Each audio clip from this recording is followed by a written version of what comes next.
Hello कैटालिशियन, how are you. चलो electrochemistry में आगे बढ़ते हैं। कल हमने क्या देखा था, concentration cell with LGP without LGP, उसमें एक एग्जाम्पल भी देखा था ट्रांसपोर्ट नंबर वाला। आज उसी में आगे बढ़ते हैं। दूसरा एग्जाम्पल लिखिए, एग्जाम्पल नंबर 2।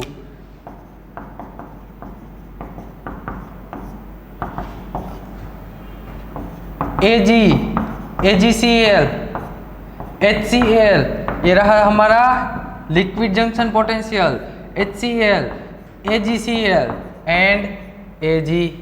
अब तो आपको पता चल गया होगा कि एनोड और कैथोड की रिएक्शन कैसे लिखी जाती है। अब मैं डायरेक्ट लिखता हूँ। एक बात बता दूँ, ये हमारा होगा, ये H+ और Cl- में डिवाइडेड होगा, ये भी H+ और Cl- में डिवाइडेड होगा। अब आपको यदि इसकी एक्टिविटी A1 हो, इसकी एक्टिविटी A2 दी हुई हो, तो चलो इसका नॉन इक्वेशन लिखते हैं। नॉन इक्वेशन लिखते हैं विथ एलजीपी, विथ एलजीपी में क्या आता है, एलजीपी यानी लिक्विड जंक्शन पोटेंशियल, यानी कि सोल्ट ब्रिज नहीं होगा। और यदि सोल्ट ब्रिज ना हो तो दोनों सॉल्यूशन एक दूसरे में, दोनों आयन ट्रांसफर हो सकते हैं। तो Cl- आयन यहाँ से यहाँ जाएगा और H+ आयन यहीं से यहीं आएगा। ऐसी बात हमने कल की थी, सेम वैसा है। यहाँ मान लीजिए कैटायन ज़्यादा है, यहाँ ये हमारा लिक्विड जंक्शन पोटेंशियल, यह आ गया लिक्विड जंक्शन पोटेंशियल। यहाँ एनायन ज़्यादा है, तो क्या होगा, या तो Cl, पहले तो क्या होगा, इलेक्ट्रॉन ट्रांसफर होंगे। कहाँ से कहाँ, एनोड से कैथोड इलेक्ट्रॉन आ गए। यहाँ लिख देता हूँ, इलेक्ट्रॉन लेफ्ट टू राइट आए।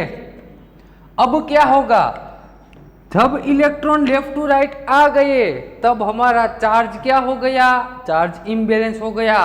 तो चार्ज को बैलेंस करने के लिए क्या करना पड़ेगा, या तो ये Cl- यहाँ जा सकता है, तो Cl- ट्रांसफर हुआ कहाँ से, राइट टू लेफ्ट, या तो H+ यहीं से यहाँ भी आ सकता है, तो H+ ट्रांसफर हुआ लेफ्ट टू राइट।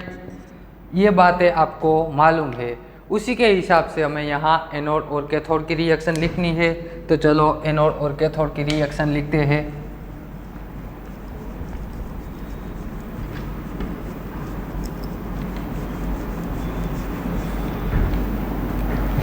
क्या होगा भाई एनोड पे, एनोड पे क्या होगा, ऑक्सीडेशन होगा। Ag दिया हुआ है, Cl- आयन क्या बना देगा, AgCl, और इलेक्ट्रॉन एक घुमा देगा। दूसरा कैथोड पे क्या होगा, चलो इसकी एक्टिविटी A1 दी हुई है ना, इसकी एक्टिविटी A1 है। अब मैं यहाँ डायरेक्ट लिखता हूँ A1, यहाँ ये सब तो न्यूट्रल है, इसकी एक्टिविटी का चेंज हमें नहीं दिया, जो दिया है वही लिखने का है। दूसरा कैथोड पे क्या होगा भाई, कैथोड पे रिडक्शन होगा, AgCl इलेक्ट्रॉन कंज्यूम करके Ag और Cl- आयन बना देगा। यहाँ पे भी हमें Cl- की एक्टिविटी दी हुई है, यहाँ A2 लिखो। अब ये बात एनोड और कैथोड की तो हो गई। अब क्या होगा, ट्रांसफर हो रहा है हमारा आयन, तो यह आयन कौन कौन से आयन ट्रांसफर हो रहे हैं, एक तो H+ हो रहा है, दूसरा Cl-, जिसकी एक्टिविटी का चेंज आपको दिया हुआ है वही चेंज हो रहा है। यानी कि यहाँ H+ आयन कहाँ से कहाँ जाएगा, H+ आयन ट्रांसफर होके ये राइट हैंड साइड पे चला आएगा। यानी कि H+ की बात कर रहे हैं तो मैं यहाँ लिखता हूँ ट्रांसफर ऑफ, कैटायन ट्रांसफर हो रहा है ना, तो T+ लिखा, H+ ट्रांसफर हुआ कहाँ से, A1 से होके TO+, H+ A2 में आ गया, यही बात है। दूसरा क्या है, Cl- ion, Cl- ion A2 में से A1 में जा रहा है। अब Cl- आयन है तो उसके लिए यदि मैं ट्रांसपोर्ट नंबर लिखूं तो T- आएगा, C- A2 में से कहाँ आ गया, A1 में कौन आया, Cl- आया, तो T- आएगा। चलो अब इसकी नॉन इक्वेशन, इसका पहले सेल रिएक्शन लिखते हैं। जो कॉमन है वो कैंसल आउट, ये गया, ये भी गया, इलेक्ट्रॉन गया, ये Ag गया, ये भी गया, बाकी बचा नीचे लिख लो। क्या बचा, Cl- आयन, Cl माइनस क्या है उसकी एक्टिविटी A1 लिख ली। यहाँ देखो तो भाई बाकी क्या बचा TO plus H plus A1, दूसरा TO minus Cl minus A2, बाकी यहाँ क्या है Cl माइनस A2। ये सबको ऐसे ब्रैकेट में रखो तक कि आपको पता चले A1 A2। दूसरा क्या है T of plus H plus of A2 और दूसरा क्या है T of minus C of minus A1। ये बात है। अब देखो क्या करेंगे, देखो तो भाई यहाँ ये A1 वाली टर्म, ये भी A1 वाली टर्म, ये एक ही A2 वाली टर्म है ना लेफ्ट हैंड साइड पे, तो ये जो एक A2 वाली टर्म है उसको मैं यहाँ ले आता हूँ राइट हैंड साइड पे। ये एक बात। दूसरी बात क्या करनी है भाई, यहाँ देखो A2 वाली टर्म, ये भी A2 वाली टर्म, ये एक A1 वाली टर्म है, तो इसको मैं यहाँ ले जाता हूँ लेफ्ट हैंड साइड पे। आई बात समझ में? क्या किया मैंने, सारी A1 वाली टर्म एक तरफ रख दी, सारी A2 वाली टर्म एक तरफ रख दी, तो यहाँ एक ही टर्म A2 वाली, इसको मैं राइट हैंड साइड पे, यहाँ एक टर्म A1 वाली है उसको मैं लेफ्ट हैंड साइड पे ले जाता हूँ। तो लिखो क्या आएगा, वहां से Cl माइनस आयन A1, दूसरा क्या बचा T of plus H plus of A1। यहाँ से देखो भाई ये टर्म, ये वाली टर्म लेफ्ट हैंड साइड पे जा रही है, यहाँ अगर उसकी साइन पॉजिटिव है तो वहां पे लेफ्ट हैंड साइड पे ले जाओगे तो क्या हो जाएगी minus T of minus Cl minus A1 आ गया। चलो यहाँ लिखता हूँ, तो यहाँ क्या आया राइट हैंड साइड पे Cl minus A2 as it is, दूसरा क्या आया यहीं से लिखता हूँ, यहाँ Cl minus A2 plus T of plus H plus of A2। वहां से ये A2 वाली टर्म राइट हैंड साइड पे आई, यहाँ पॉजिटिव आयन था, यहाँ क्या आ जाएगा इस तरफ नेगेटिव, तो यहाँ क्या बचा minus T of minus Cl minus of A2, ये आ गया। अब देखो तो भाई ये दोनों में इतना हिस्सा तो कॉमन है ना, तो ये दोनों में से Cl minus and A1 common निकाल लेता हूँ। नेक्स्ट स्टेप क्या होगा, यहाँ मैंने कॉमन निकाल लिया क्या Cl माइनस ऑफ A2, इतना हिस्सा कॉमन ले लिया, यहाँ कुछ नहीं बचा तो आएगा 1। यहाँ क्या बचा T ऑफ माइनस, ये तो as it is T of plus H plus A1। अरे यहाँ A1 आएगा ना, ये 1 आ गया। यहाँ क्या आएगा देखो भाई, यहाँ पे भी Cl माइनस A2, ये Cl minus A2, Cl minus A2, इतना हिस्सा कॉमन ले लो Cl माइनस A2, तो क्या बचा 1 माइनस T ऑफ माइनस और दूसरा T of plus H plus A2, ये आ गया। अब देखो ध्यान से, हमने कल लिखा था T of plus plus T of minus is equal to 1 होता है, ये सनातन सत्य है। अब मुझे ये T ऑफ प्लस ध्यान से देखना इज इक्वल टू, ये इतना हिस्सा लेफ्ट राइट हैंड साइड पे ले जाओ तो T ऑफ माइनस हो जाएगा, 1 of T minus is equal to T plus लिखा जा सकता है। यहाँ से हमने प्रूव कर दिया कि ये इसका equal is equal to T plus होता है, तो यहाँ क्या लिख दूँ मैं T प्लस लिख दूँ, तो क्या आएगा T of plus Cl minus A1 T of plus बाकी बचा सब कुछ वैसा का वैसा H प्लस A1 और यहाँ इसका क्या आएगा 1 माइनस T माइनस 1 का T प्लस, ये T plus Cl minus A2, ये तो एज इट इज है T plus H plus A2, ये तो वैसा का वैसा आ गया भाई। अब हम यहाँ से क्या लिखेंगे, इसका नॉन्स इक्वेशन, चलो इसको हटा दूँ,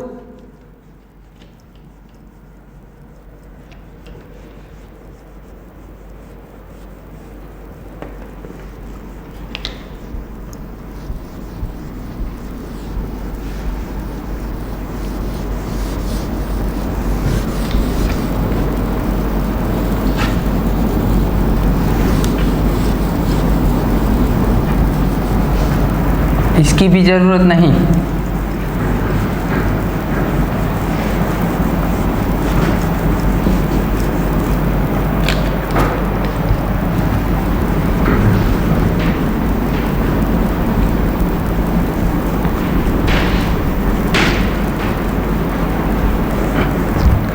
यहाँ से हम क्या लिखते हैं, नॉन्स इक्वेशन। क्या आएगा हमारा नॉन्स equation,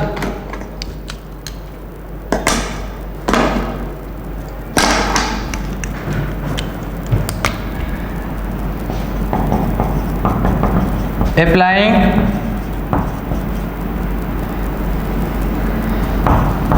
Nernst equation, E cell is equal to E naught cell minus RT upon NF linear activity of product upon reactant।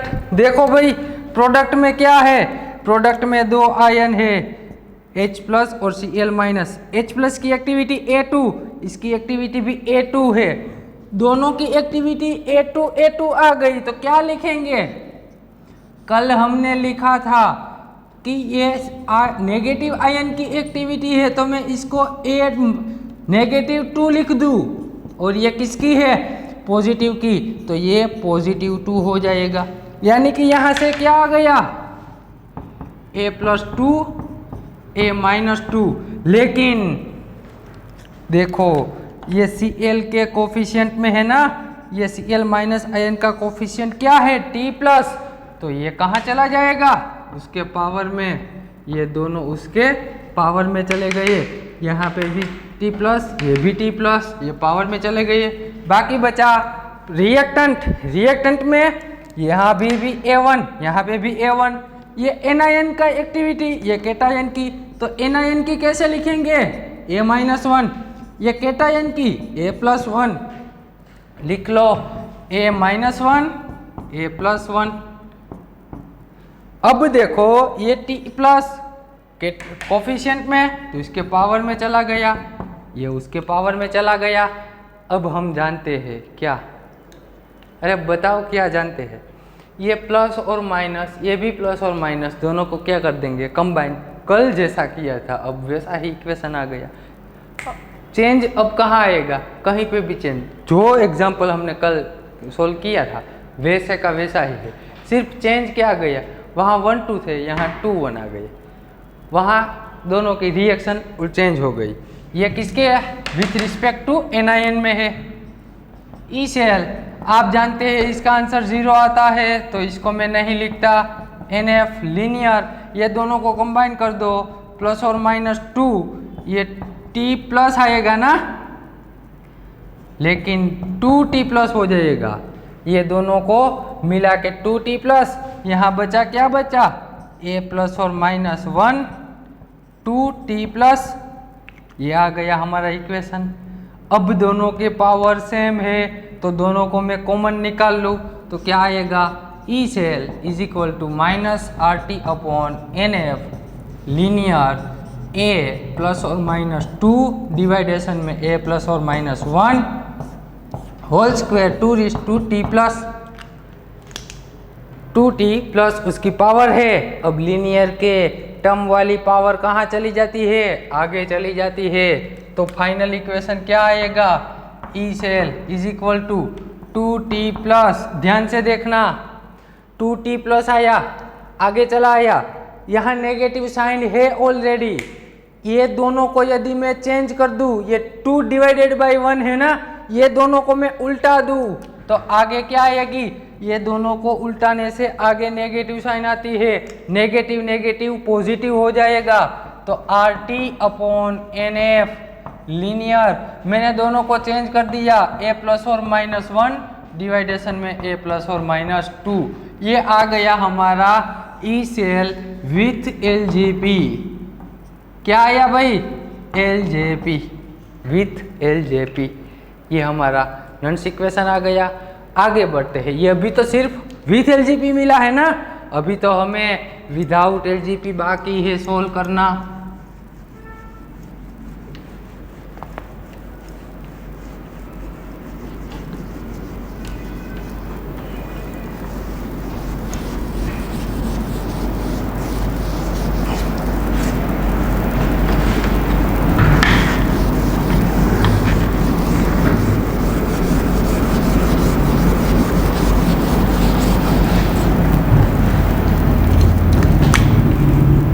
चलो विदाउट LJP सॉल्व करते हैं। Without LJP. विदाउट एलजेपी में होता क्या है भाई, आयन ट्रांसफर नहीं होते, एक ही बात याद रखनी है। यदि आयन ट्रांसफर ना हो, एक जगह से दूसरी जगह आयन ना जाए, तो क्या करना होगा, आपको ट्रांसपोर्ट नंबर ऑफ आयन नहीं लिखना है, सिर्फ और सिर्फ क्या लिखना, एनोड और कैथोड की रिएक्शन। एनोड की रिएक्शन भी सेम आएगी, Ag प्लस Cl माइनस क्या बना देगा, AgCl प्लस इलेक्ट्रॉन। चलो स्पीड के साथ पढ़ते हैं। इसकी एक्टिविटी हमें दी हुई है, A1 लिख लो। रिडक्शन रिएक्शन क्या आएगी, AgCl प्लस इलेक्ट्रॉन घुमा के Ag plus Cl minus ion. इसकी एक्टिविटी A2 लिखो, नेट रिएक्शन Ag गया, AgCl गया, इलेक्ट्रॉन इलेक्ट्रॉन गया, क्या बचा भाई, Cl माइनस आयन A1, यहाँ Cl माइनस ऑफ A2। लेकिन ये एनायन की एक्टिविटी तो A minus 1 A1, A minus 1 A2, तो इसका नॉन इक्वेशन कैसा आएगा, ध्यान से समझना। E cell is equal to E0 cell minus RT by NF linear product upon reactant A minus 2 डिवाइडेशन में A माइनस 1। लेकिन कल हमने देखा था कि A नेगेटिव हो तो उसे A पॉजिटिव और नेगेटिव विदाउट एलजीपी में लिख सकते हैं। तो यहाँ पॉजिटिव और नेगेटिव आ जाएगा, तो लिखो ई सेल, इसकी वैल्यू आपको मालूम है 0 है, हटा देता हूँ उसको, RT अपॉन NF लीनियर, यहाँ में A पॉजिटिव नेगेटिव का 2, यहाँ A पॉजिटिव नेगेटिव का 1 आ गया, पॉजिटिव नेगेटिव का 1 आ गया। ध्यान से देखना, ये दोनों को मैं चेंज कर देता हूँ, क्या बचा, E cell is equal to, ये दोनों को चेंज करने से आगे नेगेटिव साइन आती है, और यहाँ एक ऑलरेडी नेगेटिव है, नेगेटिव नेगेटिव पॉजिटिव हो जाएगा, RT upon NF linear A plus और माइनस 2, अरे 1 आएगा ना, चेंज कर दिया, A प्लस और माइनस 2 आ गया। ये बात हो गई किसकी, विदाउट एलजीपी। अब हमें फाइंड करना क्या है, ई सेल। तो ई सेल का फॉर्मूला क्या है भाई, with LGP minus without LGP, ये दोनों का सब्सट्रैक्शन कर देते हैं हम।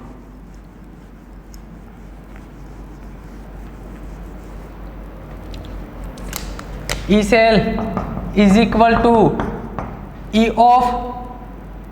E cell of with LGP minus E cell of without LGP. तो क्या आएगा, E cell is equal to 2T plus RT upon NF linear A plus और माइनस 1, A प्लस और माइनस 2, नेगेटिव साइन, और ये फाइनल इक्वेशन लिखना है RT upon NF linear A plus और माइनस 1 डिवाइडेशन में A प्लस और माइनस 2, ये आ गया, यहीं से लिखा है, कुछ चेंज नहीं किया। आपको सिर्फ चलते रहना है, कुछ नहीं करने का, देखते जाओ चलते जाओ, देखते जाओ चलते जाओ। देखो तो भाई, ये इतना हिस्सा तो दोनों में कॉमन है, मैं कॉमन निकाल लेता हूँ, दोनों में से कॉमन, तो यहाँ क्या बचा, 2T प्लस माइनस, यहाँ 1 आएगा, RT upon NF linear A plus और माइनस 1 डिवाइडेशन में A प्लस और माइनस 2 आ गया। अब देखो ये 1 है ना, तो 1 को हम ऐसे भी लिख सकते हैं T प्लस और T of minus is equal to 1। तो ये 1 की जगह मैं ये सारा इक्वेशन लिख दूँ, T प्लस और T माइनस, तो क्या आएगा, 2T plus minus T plus और T of minus whole RT upon, ये सब वैसा का वैसा लीनियर A प्लस और माइनस 1 डिवाइडेशन में A प्लस और माइनस 2 आ गया। अब यहाँ देखो तो सिंप्लीफाई करते हैं, ये 2T प्लस है ना, यहाँ इसके नेगेटिव से मल्टीप्लाई हो जाएगा, तो ये पॉजिटिव T प्लस पॉजिटिव, यहाँ पॉजिटिव नेगेटिव नेगेटिव हो जाएगा, T माइनस, ये कैंसल आउट, यहाँ 1 बच जाएगा। तो फाइनल इक्वेशन हमारा कैसा होगा,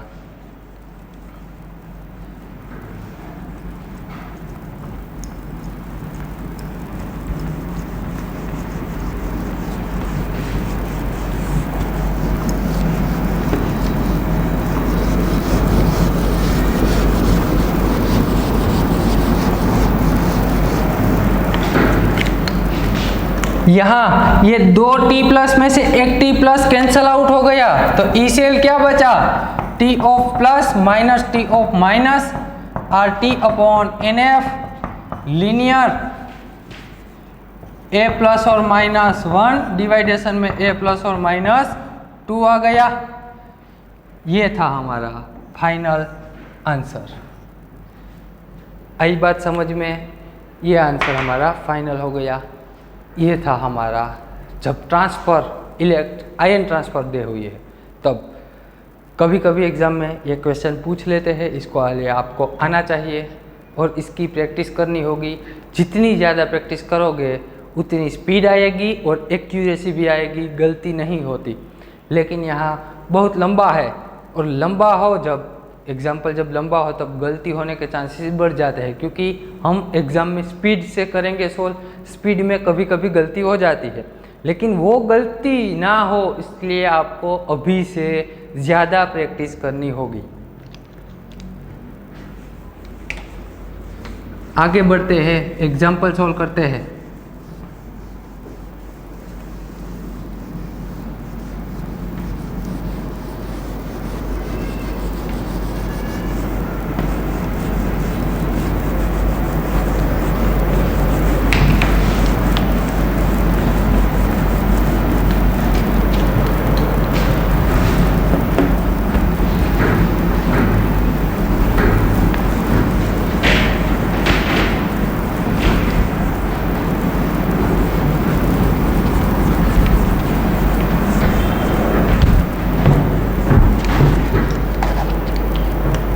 चलो एग्जाम्पल देखते हैं।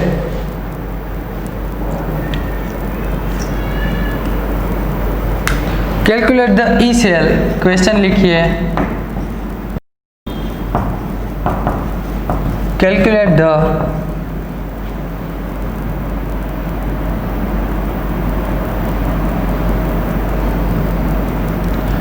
ई cell for Zn, ZnCl2, AgCl, Ag, AgCl, ZnCl2, Zn। और आपको इसकी मोबिलिटी दी हुई है 0.01 और इसका गामा फैक्टर दिया हुआ है 0.708। इसकी मोबिलिटी दी हुई है m इज इक्वल टू 0.1 और गामा फैक्टर दिया हुआ है 0.502। आपको क्या फाइंड करना है, ई सेल। आपको पता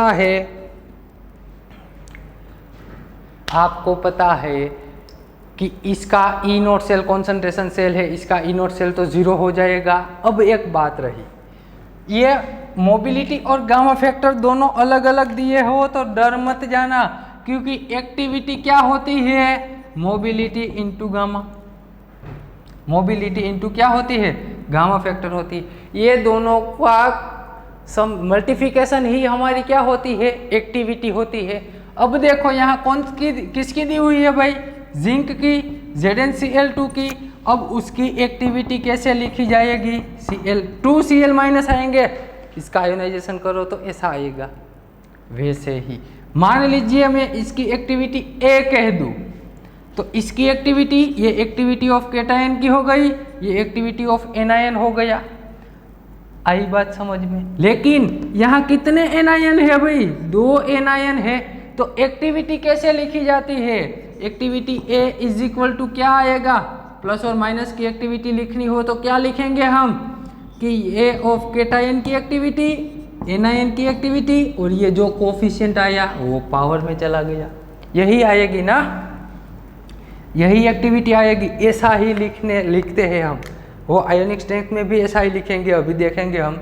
लेकिन अभी से समझ लो, मान लीजिए इसकी एक्टिविटी हमें ए दी हुई है, इसकी एक्टिविटी ये केटाइन की एक्टिविटी है। चार्ज नहीं लिखना, हमें क्या लिखना है, कोफिशिएंट लिखना है। ये एनायन की है, ये मैं सिर्फ Cl माइनस की एक्टिविटी की बात की A1। यहाँ कितने Cl माइनस है, 2, तो यहाँ आएगा 2।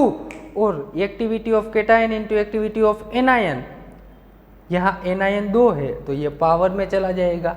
तो यहाँ ऐसा भी लिख सकते हैं कि activity is equal to A plus और माइनस ये 2 और ये 1 हो गए, ये टोटल हो गए 3। ऐसा ही आएगा ना, ऐसा ही आएगा। अब समझो हमें क्या लिखना है भाई, हमें लिखना है इसका नॉन्स equation. E cell is equal to E naught cell minus R T by n F linear. ध्यान से देखना, या मान लीजिए इसकी एक्टिविटी को मैं A1 कह दूँ, इसकी एक्टिविटी को A2 कह दूँ, तो क्या आएगा A1 बाई A2 या A2 बाई A1। उसके लिए हमें सारा इक्वेशन प्रूफ करने की ज़रूरत नहीं, मैंने शॉर्ट ट्रिक की थी। क्या थी शॉर्ट ट्रिक? यदि हमारे जॉइंट से एक्टिविटी का चेंज दिया हुआ हो, यह रहा हमारा जॉइंट, ये है ना जॉइंट, ये जॉइंट रहा हमारा, और यहाँ जॉइंट से आपको एक्टिविटी का चेंज यदि दूर दिया हुआ है, एक्टिविटी का चेंज आपको दूर दिया है ना, क्योंकि यहाँ बीच में क्या आ गया AgCl, यहाँ पे भी AgCl, और जब एक्टिविटी का चेंज दूर हो, आप जॉइंट से दूर हो, तो क्या आएगा A2 बाई A1। तो यहाँ क्या आएगा A प्लस और माइनस 2 डिवाइडेशन में A प्लस और माइनस 1। लेकिन यहाँ देखो तो ZnCl2 की बात कर रहे हैं, तो पावर में क्या आएगा 3 आएगा, पावर में क्या आएगा 3, यानी कि यहाँ पावर आ गया 3। तो ई सेल क्या आया भाई, ई जीरो सेल तो 0, यहाँ माइनस ये 3 आगे आ गई है 3RT upon NF linear A2 यानी कि M2 इंटू गामा 2 डिवाइडेशन में यहाँ क्या आ जाएगा M1 इंटू गामा 1। यही बात है ना, तो ये तो आपको अब सोल्व कर लेना चाहिए, मुझे ऐसा लगता है। NF लीनियर M2 की वैल्यू वहाँ से रख दो, M2 की वैल्यू क्या आएगी 0.1 इंटू गामा 2 0.502 डिवाइडेशन में M1 0.01 इंटू 0.708। ये आप सोल्व कर लेंगे, ये आंसर आएगा, यहीं लिख देना, ये सब की वैल्यू यहाँ लिख देना। इलेक्ट्रॉन चेंज कितने आएंगे 2 इलेक्ट्रॉन के चेंज आएंगे, यहाँ लिख देता हूँ 2। ई सेल आपको फाइंड करना है। क्या किया मैंने, कुछ नहीं किया, पहले तो देखो एक्टिविटी का चेंज किसका है ZnCl2 का, उसका आयोनाइजेशन करो, कितने आयन आएंगे, टोटल नंबर ऑफ 3 आयन आते हैं, तो यहाँ पावर में 3 आएगा, यही है ना, यहाँ पावर में क्या आएगा 3, क्योंकि एक्टिविटी ऑफ केटाइन की अलग होगी, एनायन की एक्टिविटी भी अलग अलग हो सकती है, इसलिए ऐसा आएगा। ये बात हुई एक्टिविटी का चेंज जब आपको M1 और गामा में दिया हो, M और गामा में दिया हो तब ऐसा करने का है, यही बात है। दूसरी बात यही दूसरा समझाता हूँ, ध्यान से देखना कि यदि आपको ये ZnCl2 गामा से बात करते हैं या मोलालिटी से, इसकी मोलालिटी कैसे लिखते हैं देखना। मान लीजिए इसकी मोलालिटी, चलो इसका एग्जाम्पल ही देखते हैं, इसको लिख लेना, ये मोलालिटी वाला एग्जाम्पल ही हम देखते हैं, वहीं आपको अच्छे से समझ में आ जाएगा।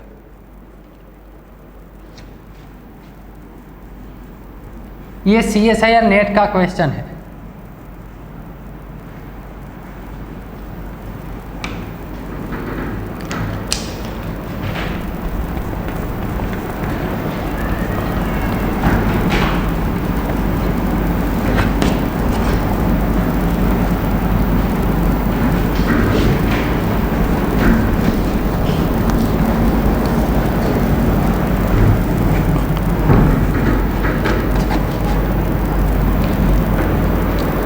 चलो क्वेश्चन सोल्व करते हैं। क्वेश्चन लिखिए, गेट का क्वेश्चन है। किसका है भाई? गेट का। The mean ionic mobility of electrolyte 2-1, ऐसा सिर्फ आपको दिया हुआ है। उसके ऑप्शन है 4⁻⁴ m, दूसरा ऑप्शन है m⁻²/3, तीसरा ऑप्शन है 27⁻⁴ m और चौथा ऑप्शन है 108 m। आपको सिर्फ इतना दिया हुआ है कि 2-1 यानी कि आपके आयन होंगे उस पे या तो चार्ज आएगा, एक का चार्ज होगा 2 और दूसरे का चार्ज होगा 1। इसका एग्जाम्पल लेते हैं BaCl2। देखो तो भाई, यदि मैं इसका आयोनाइजेशन करूं तो क्या आयन आएंगे, Ba+2 और दूसरा Cl-, लेकिन 2Cl- आएंगे, यही बात है। अब मोबिलिटी, मीन आयोनिक मोबिलिटी यानी कि M+ और माइनस की मोबिलिटी, मान लीजिए इसको मैं केटायन की मोबिलिटी बोल दूं, इसको एनायन की मोबिलिटी बोल दूं।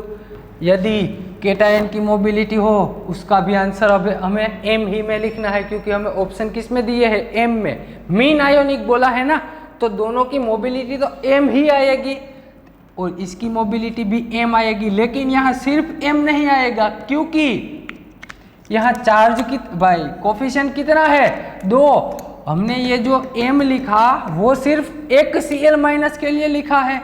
यहाँ हमें कितने Cl- यूज किए, 2, तो यहाँ 2 आ गए। अब देखो टोटल नंबर ऑफ आयन कितने हैं, 3, तो यहाँ आएगा ⁻³ प्लस और -3 M+ और M- का क्या आएगा, स्क्वायर, क्योंकि तो ही होता है ना, ये दोनों को मैंने ऐसे लिख दिया, सिर्फ यही बात है। इसको मैं M+ और M- लिख सकता हूँ, यहाँ 2 आ गए, क्योंकि हमें मालूम है NiN 2 टाइम है, इसलिए यहाँ ऐसा लिखा। ये दोनों बात सेम ही है। अभी हमने आगे एक्टिविटी के एग्जाम्पल में देखा था, A+ और माइनस को A+ × A- भी लिख सकते हैं। ये दोनों को मिला के इसका स्क्वायर हो गया, यही बात है। तो देखो तो ये केटायन की मोबिलिटी M आ गई, ये एनायन की मोबिलिटी 2M आ गई, यहाँ उसका स्क्वायर है तो M, ये क्या आ गया 4M², यानी कि 4M⁻³ यहाँ M प्लस और माइनस 3। और ये मीन आयोनिक मोबिलिटी प्लस और माइनस सिर्फ मीन आयोनिक बोली है, उसका क्यूब नहीं बोला।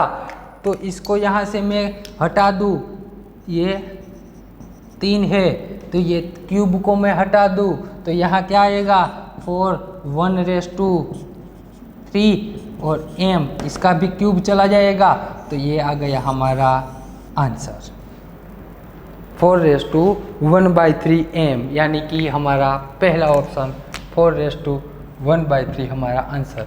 क्या बोला था उसने 2 और 1, तो ऐसा एग्जाम्पल ले लेना, कोई भी ले सकते हैं कि जिसका एक आयन +2 या तो कोई भी 2 फॉर्म में हो और एक आयन 1 फॉर्म में हो। हमने ले लिया केटायन की मोबिलिटी को M+ बोल दिया, एनायन की मोबिलिटी को M- बोल दिया। अब मीन आयोनिक मोबिलिटी, तो इसकी मोबिलिटी की कोई भी वैल्यू नहीं दी हुई है, लेकिन सभी ऑप्शन M में है। किस में है, मोबिलिटी में है, तो यहाँ मोबिलिटी लिख ली मैंने M। इसकी मोबिलिटी 2 आयन है तो 2 बार लिखी। ये केटायन मीन आयोनिक मोबिलिटी कितनी होगी, टोटल नंबर ऑफ आयन कितने हो गए 3, तो उसका क्यूब हो गया। ये पॉजिटिव नेगेटिव इसकी वैल्यू रख दो, आपका आंसर आ जाएगा। ऐसे ही सिंपल क्वेश्चन है। चलो एक और आप होमवर्क में लिखना, कौन सा वाला, Ca3PO4 ट्वाइस, इसकी मुझे मोबिलिटी निकाल के आंसर देना। Ca3PO4 ट्वाइस, इसकी मोबिलिटी निकाल के आप मुझे आंसर दे देना, व्हाट्सएप पे मैसेज कर देना या तो कमेंट कर देना।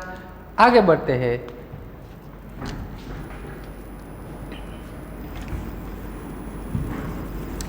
इलेक्ट्रोकेमिस्ट्री में लास्ट टॉपिक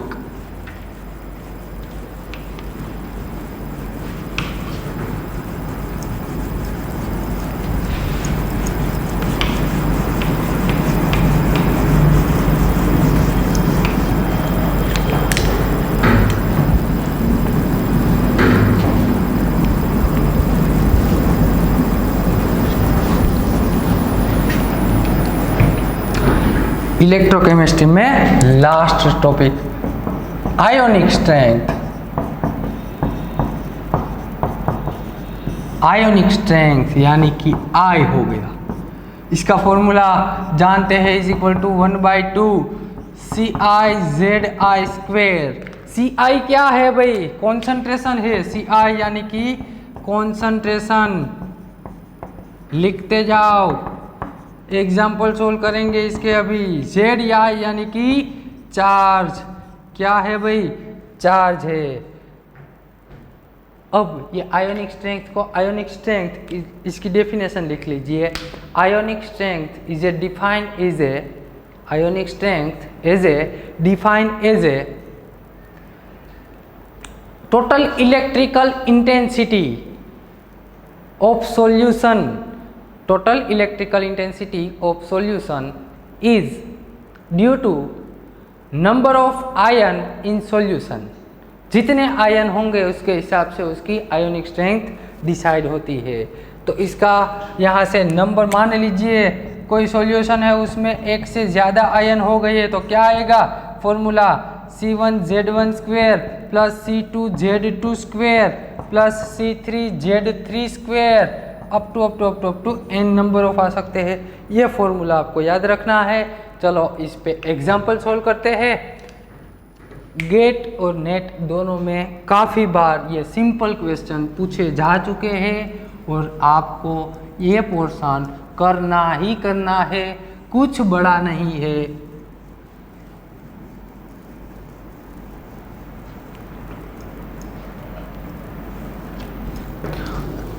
और एक बात बता दूं, भगवत गीता में लिखा है कि ये जो हमारा शरीर है, हमारी बॉडी है, वो उसके समय पे, वक्त आने पे वो नष्ट हो ही जाएगी, वो ख़त्म हो जाएगी, क्योंकि शरीर हमारा नश्वर है, लिखा है भगवत गीता में। इसके लिए इसका यदि आप यूज़ करो और यूज़ ना करो, ये एक दिन नष्ट होने ही वाला है। तो मैं कहता हूँ इसका जितना यूज़ कर सको उतना कर लो, क्योंकि ये यूज़ नहीं करोगे फिर भी जाने वाला है, यूज़ करोगे फिर भी जाने वाला है, तो यूज़ करके ही छोड़ते हैं ना। 0.1 मोलर NaCl, इसकी हमें फाइंड करनी है आयोनिक स्ट्रेंथ। तो देखो क्या था भाई फॉर्मूला, पहले तो NaCl का आयोनाइजेशन कर दो, क्या आएगा Na प्लस और Cl माइनस आयन। इसका कॉन्सेंट्रेशन 0.1 मोलर दिया हुआ है, तो इसका कॉन्सेंट्रेशन भी 0.1 मोलर, इसका कॉन्सेंट्रेशन भी 0.1 मोलर। इसके कॉन्सेंट्रेशन को मैं C1 कह दूँ, इसके कॉन्सेंट्रेशन को C2 कह दूँ, इसके चार्ज को Z1, इसके चार्ज को Z2। यहाँ पे +1, यहाँ पे -1 चार्ज है। लियो, बात खत्म हो गई। 1/2 C1Z1 स्क्वेयर, दो आयन है C2Z2 स्क्वेयर, लिख लो यहाँ 1/2 C1 यानी कि 0.1 Z1 +1 का स्क्वेयर, C2 0.1 प्लस -1 का स्क्वेयर हो गया, ये 1/2 हो गया, ये 0.1 इंटू प्लस, ये भी 0.1 इंटू +1 हो गया, 0.1 यानी 0.2 डिवाइडेड बाई 2, 0.1 आ गया। ये आ गया आयोनिक स्ट्रेंथ, कितने आ गई 0.1 मोलर। अब देखो तो हमारा कॉन्सेंट्रेशन कितना दिया हुआ है 0.1 मोलर, आयोनिक स्ट्रेंथ भी 0.1 मोलर आई, यानी कि ऐसा बोल सकते हैं ये सोल्ट को हम यूनिवेलेंट सोल्ट बोलते हैं, क्योंकि यहाँ +1 और -1 है, तो ये सोल्ट को यूनिवेलेंट सोल्ट हो। If both are, if salt are, both नहीं, if salt are univalent salt, univalent salt, univalent salt, then ionic strength I, ionic strength is equal to concentration, यानी कि I is equal to हमारा C हो जाएगा। आई बात समझ में, I is equal to क्या हो जाएगा, C हो जाएगा। जब हमें दिया हुआ हो कि ये सोल्ट यूनिवेलेंट हो, तब क्या लिखने का है, जो उसका कॉन्सेंट्रेशन है वही हमारी आयोनिक स्ट्रेंथ आएगी। ये सिंपल क्वेश्चन है। दूसरा क्वेश्चन आपको होमवर्क में दे देता हूँ, लिख लो होमवर्क में। 0.3 मोलर Na2SO4 क्या आएगा, 0.2 मोलर Na2SO4, इसकी आयोनिक स्ट्रेंथ आपको फाइंड करनी है। अब ऐसे होमवर्क आपको करने ही चाहिए, क्योंकि आपको नेट पास करनी है।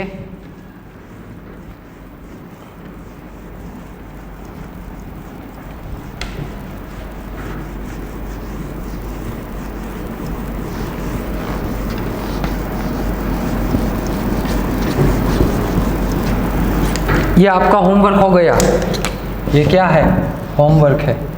अब देखो दूसरी बात, शॉर्ट ट्रिक। ऐसे एग्जांपल हो ना तो शॉर्ट ट्रिक से सॉल्व करते हैं। शॉर्ट ट्रिक,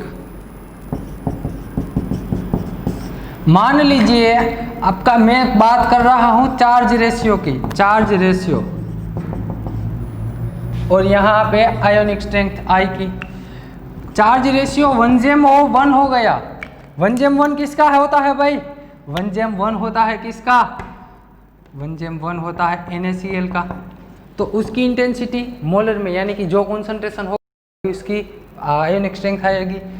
दूसरी बात करता हूँ 1:2 या तो 2:1, कोई भी हो, 1:2 या तो 2:1, ऐसा ही है ना। Na2SO4 ये रहा, Na2SO4, तो उसकी क्या आएगी?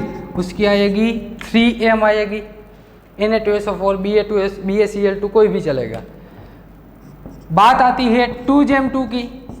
जब आपका चार्ज रेशियो 2:2 हो, यानी कि MgSO4 जैसा सॉल्ट हो, MgSO4 दोनों पे +2 आता हो, तब आपका क्या आएगा? तब ये बाई वैलेंट है तो 4m आ जाएगा। कितना आ जाएगा? 4m आ जाएगा।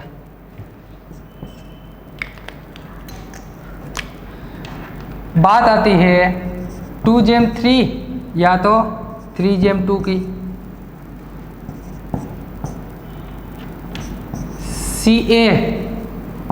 Ca3PO4 ट्वाइस, Ca3PO4 ट्वाइस लिखना। क्या लिखना? ट्वाइस।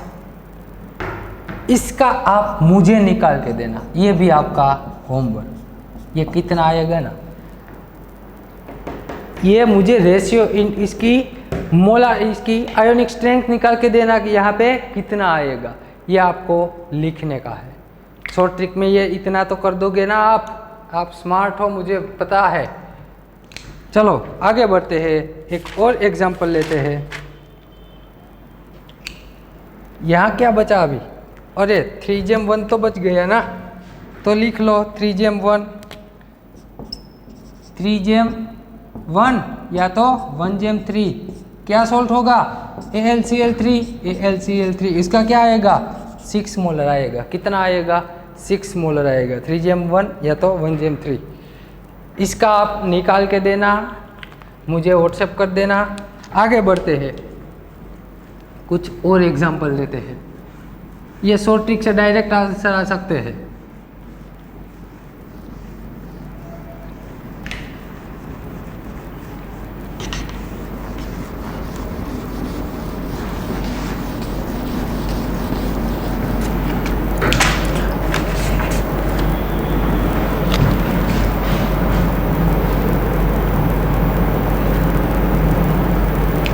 आपको दिया हुआ है the ionic strength of the solution containing.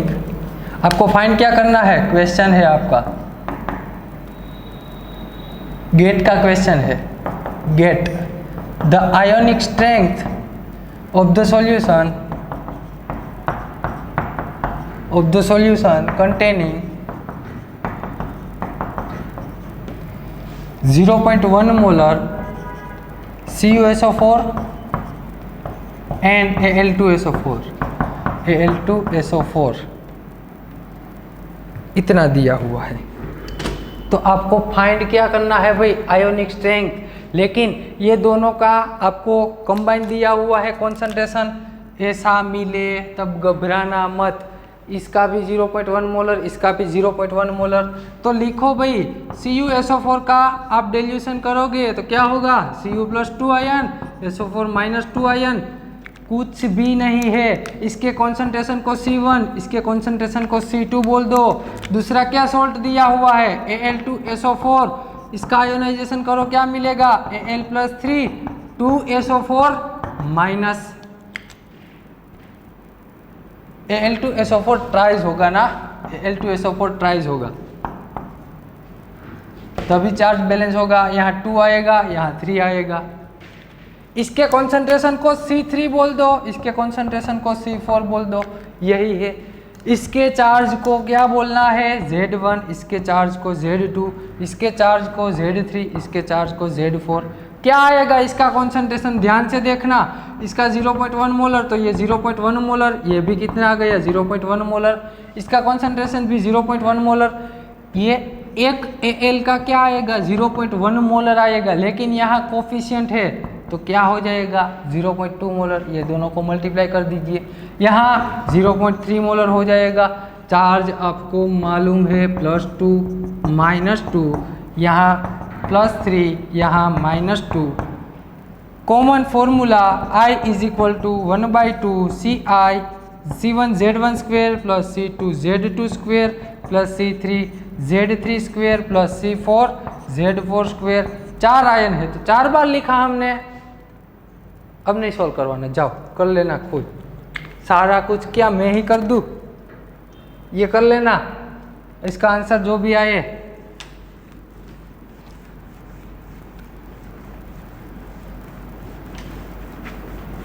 अब तो सिंपल मैथ्स है, कुछ नहीं है, केमिस्ट्री तो खत्म हो गई।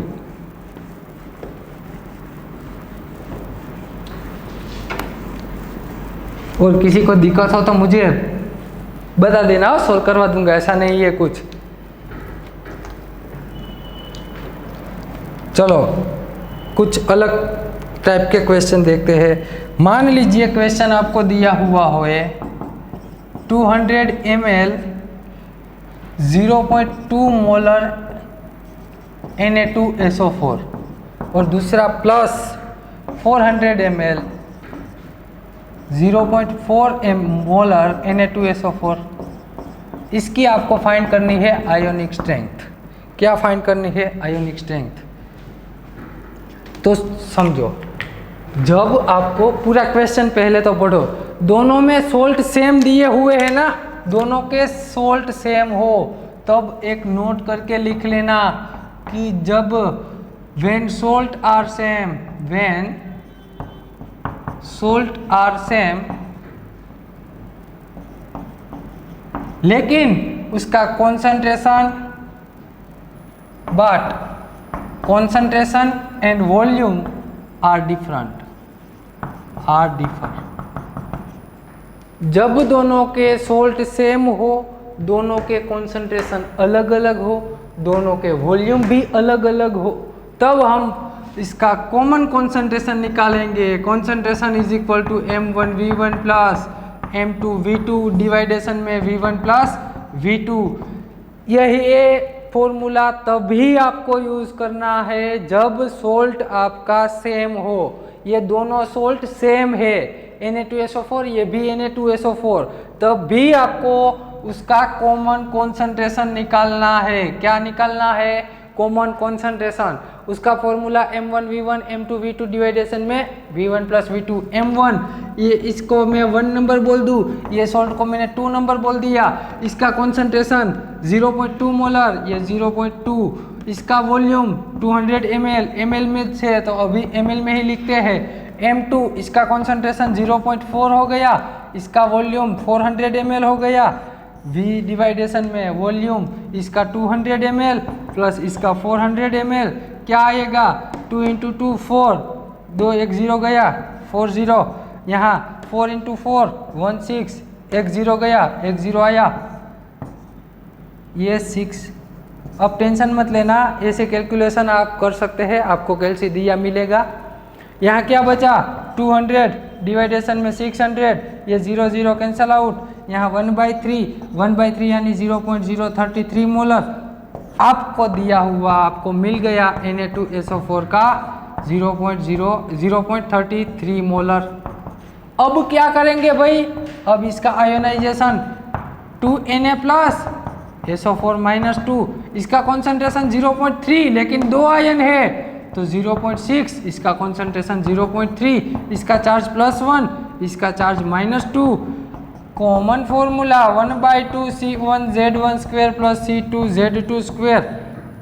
यहाँ से क्या आएगा? ये 1/2 C1 कॉन्सेंट्रेशन 0.6 प्लस 1 का स्क्वायर, यहाँ पे C2 0.3 -2 उसका स्क्वायर, क्या बचा 1/2, यहाँ 0.6 आ गया, यहाँ 0.3 -2 का स्क्वायर 4 हो गया, यानी कि 1/2 ये 0.6 प्लस 4 इंटू 3 1.2 आ जाएगा। 1.2 एंड 0.6 कितना आएगा? 1.8 डिवाइडेशन बाई 2 0.9। आपकी क्या आ गई? आयोनिक स्ट्रेंथ आ गई। आपकी आयोनिक स्ट्रेंथ 0.9 आ गई। दिख रहा है ना आपको? दिखेगा, दिखेगा। ये बात हुई जब दोनों सोल्ट सेम दिए हुए हो, आप उसका कॉन्सेंट्रेशन और वॉल्यूम अलग अलग हो, तब आपको उसका कॉमन कॉन्सेंट्रेशन निकाल के फिर तो ये सिंपल मेथड है जो आपको आती है। यही बात थी। आगे बढ़ते हैं, एक और टाइप है उसको भी देख लेते हैं। एग्जाम वाले किसी भी टाइप का यदि क्वेश्चन पूछ ले, लेकिन हमें आना चाहिए।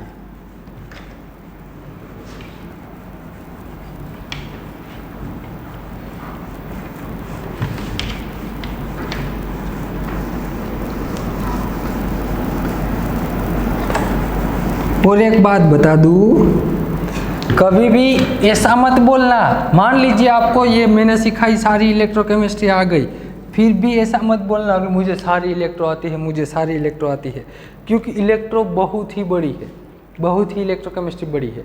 हमने सिर्फ इतना किया है, वो तो जिसको मालूम होगा, जिसने एमएससी में फिजिकल केमिस्ट्री में से एमएससी किया हो, उसका थियोरेटिकल पोर्शन भी बहुत बड़ा है इलेक्ट्रोकेमिस्ट्री का थियोरेटिकल, लेकिन वो हमारे काम का नहीं। हमें सिर्फ क्या काम का है, नेट और गेट की प्रिपरेशन में जितने सिलेबस जहाँ से क्वेश्चन आते हैं, न्यूमेरिकल्स आते हैं, उसका ही इतना ही हमने पढ़ा है, क्योंकि थियोरेटिकल पार्ट हमारे किसी काम का नहीं।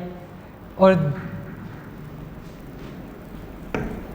बाकी भी कुछ सब्जेक्ट है ना जो हमको पढ़ने हैं, कितने सारे टॉपिक है।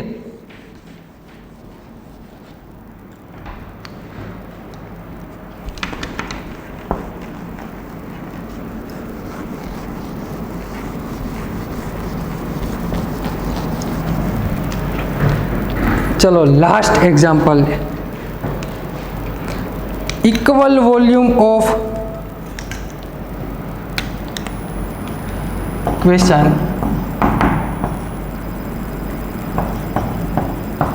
Equal volume of 0.01 molar KCl plus 0.02 molar of AlCl3। इसकी फाइंड करनी है हमें आयोनिक स्ट्रेंथ। क्या फाइंड करनी है? Ionic strength. तो समझो, जब आपको वॉल्यूम सेम दिया है, लेकिन क्या अलग अलग है?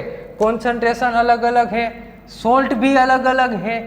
जब ऐसा मिले, ध्यान रखना, जब वॉल्यूम इक्वल हो, दोनों के कॉन्सेंट्रेशन अलग अलग हो, दोनों सोल्ट भी अलग अलग हो, तब आपको क्या करना है? दोनों को, इसने बोला ना प्लस किया है, प्लस यानी कि दोनों को मिक्स किया है।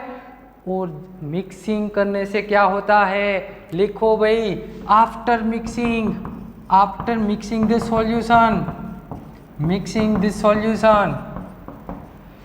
concentration will become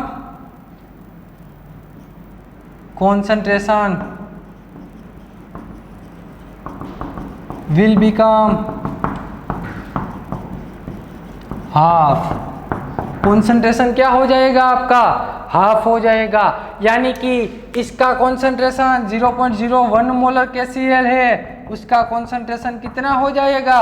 उसका कॉन्सेंट्रेशन हो जाएगा 0.005। ये हाफ हो गया, यहाँ इसका डिवाइडेशन में 2 कर दो, ये KCl का कॉन्सेंट्रेशन हो गया। इसका कॉन्सेंट्रेशन कितना हो जाएगा? इसका कॉन्सेंट्रेशन इनिशियली 0.02 मोलर है AlCl3, इसका डिवाइडेशन में 0.01 मोलर AlCl3। अब क्या करना है? इसका ionisation K plus Cl minus, इसका आयोनाइजेशन Al+3 3Cl माइनस, इसके कॉन्सेंट्रेशन C1, इसका C2, C3, C4, Z1, Z2, Z3, Z4। Common formula क्या है? I = 1/2 C1 Z1 square, C2 Z2 square, C3 Z3 square, C4 Z4 square. ये आ गया। इसका concentration क्या आएगा? 0.005, इसका चार्ज +1, इसका भी 0.005, इसका चार्ज -1, इसका कॉन्सेंट्रेशन 0.0 1 आएगा, लेकिन यहाँ 0.03 हो जाएगा क्योंकि एक Cl माइनस का 0.01 होता है, यहाँ 3 है तो 0.03, यहाँ +3, यहाँ -1, तो लिख दो आप यहाँ 1/2 C1 कितना है 0.005, उसका चार्ज +1 उसका स्क्वायर, C2 0.005 उसका चार्ज -1 का स्क्वायर, प्लस C3 0.01 और उसका चार्ज +3 उसका स्क्वायर डिवाइडेड प्लस 0.03 -1 का स्क्वायर। अब तो कह दो कि आप कर लोगे ये एग्जाम्पल। चलो कोई बात नहीं, मैं ही कह देता हूँ कि आप इसका सॉल्यूशन निकाल लेना, इसमें तो अभी सिंपल मैथ्स है। ये बात हुई इलेक्ट्रोकेमिस्ट्री की। इलेक्ट्रॉन यहाँ ख़त्म करते हैं। आज सैटरडे है, चलो सैटरडे से अब आपकी टेस्ट होगी, मैं ग्रुप में टेस्ट का अनाउंस कर दूंगा इलेक्ट्रो की। लेकिन ऑनेस्टली बता रहा हूँ, जब आपको इलेक्ट्रो 100% मैंने जो सिखाया वो 100% हो जाए ना, तब ही आपको इलेक्ट्रो की टेस्ट देनी है। क्योंकि ऐसा क्या होगा, मान लीजिए आपने ऐसे ही टेस्ट दे दी, आपका आधा इलेक्ट्रो कंप्लीट हो गया, आधा बाकी है, लेकिन आपने विदाउट प्रिपरेशन टेस्ट दे दी, तो क्या होगा, आपको इलेक्ट्रोकेमिस्ट्री में से क्वेश्चन आएंगे नहीं, सोल्व इजीली नहीं कर पाओगे, तो आप डीमोटिवेट हो जाओगे, तो मुझे तो इलेक्ट्रो आती नहीं, ऐसा आप सोचने लगोगे। इसीलिए बता रहा हूँ, जब 100% जितना हमने किया वो 100% कंप्लीट हो जाए, फिर ही टेस्ट देनी है आपको। जब तक पहले तो कॉन्सेप्ट सीखो, क्या है कॉन्सेप्ट उसको सीखो, फिर उसको अप्लाई करने की ट्राई करिए। आई बात समझ में? आपको यदि युद्ध करना हो तो पहले उसकी प्रैक्टिस करनी है, डायरेक्ट युद्ध करने के लिए नहीं चले जाना, वरना सामने वाला दुश्मन हमें हरा देगा। इसीलिए बता रहा हूँ, पहले प्रैक्टिस करो। मैं ये टेस्ट की डेट ग्रुप में डाल दूंगा, आपको टेस्ट दे देनी है, फिर आपको उसके आंसर की भी मिल जाएगी। लेकिन टेस्ट जब आपको दे दो तब आपको ऑनेस्टली प्रिपरेशन करके और ऑनेस्टली टेस्ट देने का है। चलो बुक्स पास में रख के सोल्व नहीं करने का, जितना क्वेश्चन आए उतने करो, जितने नहीं हो रहे हैं क्वेश्चन वो बाद में देख लेना कि क्यों नहीं हो रहे हैं, कौन सा क्वेश्चन मिस हो गया आपके। यही बात है, पढ़ते रहना। मिलते हैं अगले टॉपिक के साथ अगले लेक्चर में। Thank you very much.